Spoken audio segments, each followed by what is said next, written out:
Hello, I'm going to do a series of videos here on the Prick 320 Clansman.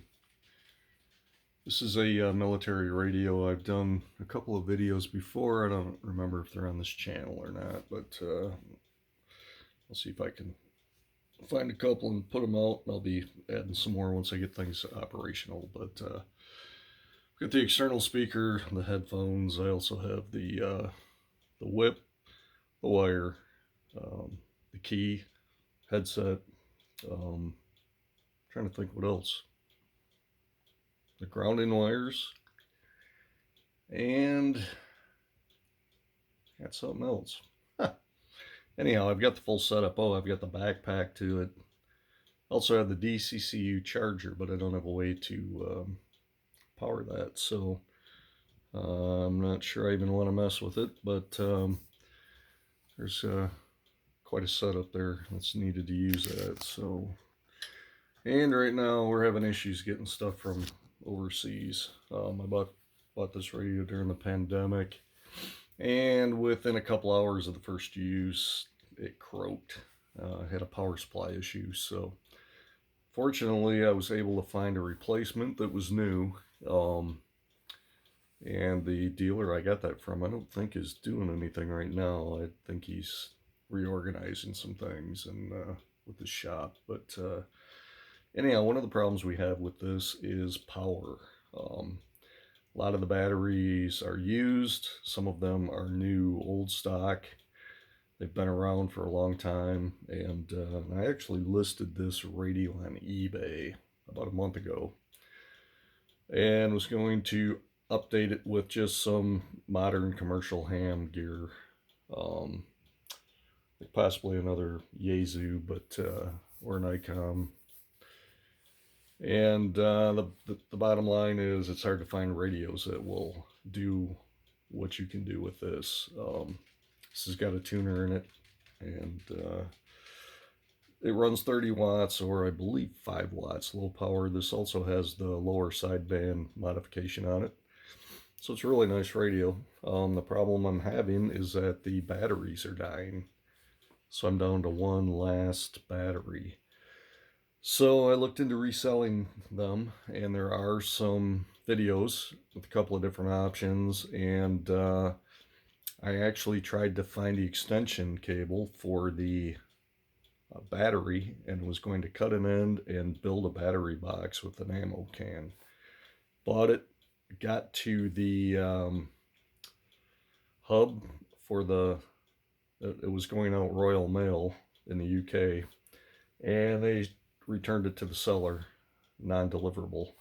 I also have bought a metal battery that I was going to use to resell, and that either got held up in customs or sitting somewhere in a warehouse in the UK because the US has not been accepting shipments outside the US because of ongoing pandemic stuff. So it's 2024 and COVID still is making an impact. So anyways, I had to make some decisions, and I decided I like this radio too much to get rid of it, and was going to do what I needed to do so to get this thing running. So I've got a couple of different options. I have 3 battery boxes, and these are the old new stock.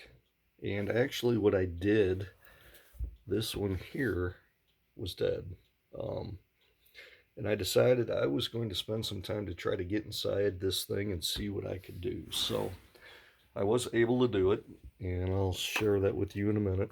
But actually, if I can get this off. A little hard with one hand. But here it comes. There we go. So I did get inside. There's, let's see, there's 10 batteries in this thing, and I think they're size C, and they are NiCad. 2 rows, upper and lower, and what I had to do was to get this thing open. Took a razor right along this edge. Went around that edge multiple times, the whole thing, to break the glue, and then I took a screwdriver, slowly started prying it open, and eventually it came loose. It sounded like it was going to break and tear the whole thing apart, but it held together. As you can see, there's pins here that fit into these holes. There's a few that were broke off, but that's okay. Not a big deal. So anyways, I started looking at options. I've got to clean this whole thing out. Started looking to see what was available and what was going to be the best. Some are using AA batteries and building little battery banks to supply the 24 volts that's needed. I, on a whim, contacted Bioenno, rechargeable batteries. I think I'm pronouncing their name right. And they actually asked what kind of radio it was. And when I told them it was the Prick 320, they said, you know, they built those before, custom build for a couple of people. So I gave them the dimensions of this box, and they have one that they have built that is just a little bit wider, like maybe a ½ inch or ½ inch wider than this box. And they believe that if they eliminated the cardboard separators, they could get it to fit. So I told them to go ahead and do it. They are going to put a pigtail on it. Their Anderson Power Pole pigtail is going to be a little bit longer.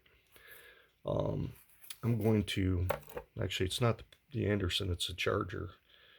That is a barrel connector. And I'm going to try to mount that or expand this hole so that I can access that through this hole right here. And what I'm thinking is I'll build a form to fit this, and then I'm going to use this and spray in the expanding foam again, pull my form out, fit my battery pack in, and then I will rig up in the foam, and I might possibly hot glue it somehow to here. And then I can use this port here to charge the battery. Rather than fooling around right now, I'm using a remote, RC remote charger that clips on to these clips here, which is not the best setup. So, and then I can rig up my power film solar to charge it. So I'm going to be doing some videos on this, and we'll see how it goes. I'll be updating this as I go.